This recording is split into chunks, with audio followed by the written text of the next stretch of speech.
ಮುಖ್ಯ ಕಾರಣ ನಮ್ಮ ನಾಗವಸಪ್ಪ ಮಾವ ಅಂತ ಹೇಳಿದ್ರೆ ತಪ್ಪಾಗಲಿಕ್ಕಿಲ್ಲ.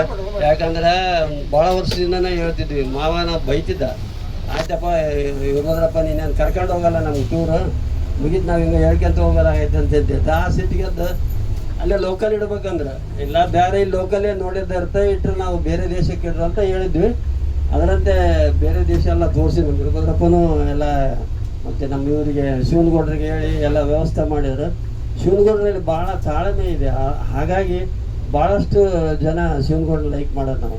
ಯಾಕಂದ್ರೆ ಯಾರು ಹೇಳಿದ್ರು ಸಿಟ್ಟಿಗೆ ಹೇಳಲ್ಲ, ಆ ತಾಳ್ಮೆ ಇದ್ರೇ ಎಲ್ಲರಿಗೂ ಸಕ್ಸಸ್ ಕಾಣೋದು. ನಾವು ಎಷ್ಟು ಪ್ರೀತಿಯಿಂದ ಕಾಣ್ತಾರೆ ಈ ದೇಶದಾಗ ಬಂದ್ರೆ ನಾವು. ಆಮೇಲೆ ಇಲ್ಲಿ ಪರಿಸರ ಎಷ್ಟು ಚೆನ್ನಾಗಿ ಇಟ್ಕೊಂಡ್ರೆ ಅದನ್ನು ನೋಡಿ ನಾವು ಕಲಿಬೇಕು. ನಾವು ಇದ್ದದ್ದೇನೋ ಸ್ವಚ್ಛ ಇಟ್ಕೊಂಡು ಸ್ವರ್ಗ ಕಾಣ್ಬೇಕಂತಾರೆ ಶರಣರು. ಕರ್ತಾರನ ಕಮ್ಮಟವಾಗಿ ಅಂತ ಬಸವಣ್ಣ ಹೇಳ್ತಾನೆ.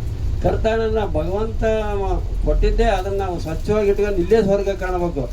ಮರಣದ ಮುಂದೇನು ಭೂತವೋ ಪ್ರೇತವೋ ಮರಳಿ ಬಂದವನಿಲ್ಲ ವರದಿ ತಂದವನಿಲ್ಲ ಅಂತ DVG ಹೇಳ್ತಾನಲ್ಲ, ಹಾಗೆ ಯುದ್ಧದಲ್ಲಿ ನಾವು ಇಲ್ಲೇ ಸ್ವರ್ಗ ಕಾಣಬೇಕು ವಿನಃ ಮೇಲೆಲ್ಲ ಎಲ್ಲೋ ಯಾರೋ ಹೇಳ್ತಾರ ಸುಮ್ಮನೆ ಹುಡುಗರಿಗೆ ಚಂದ್ರನ ತೋರಿಸಿ ಊಟ ಮಾಡಿಸ್ದಂಗೆ ಅಷ್ಟೇ.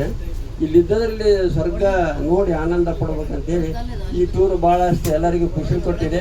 ಇನ್ನೊಂದು ಸಲ ಅನುಕೂಲ ಆದ್ರೆ ನಮ್ಮ ಬ್ಯಾಂಕ್ ಇದಾದ್ರೆ ನಮ್ಮ ಶಿವನಗೌಡರವರು ಮುಂದಿನ ಬೇರೆ ದೇಶಕ್ಕೆ ಕರ್ಕೊಂಡು ಹೋಗ್ತಾರೆ ಅಂತೇಳಿ ನಾನು ಆಶಿಸ್ತೇನೆ.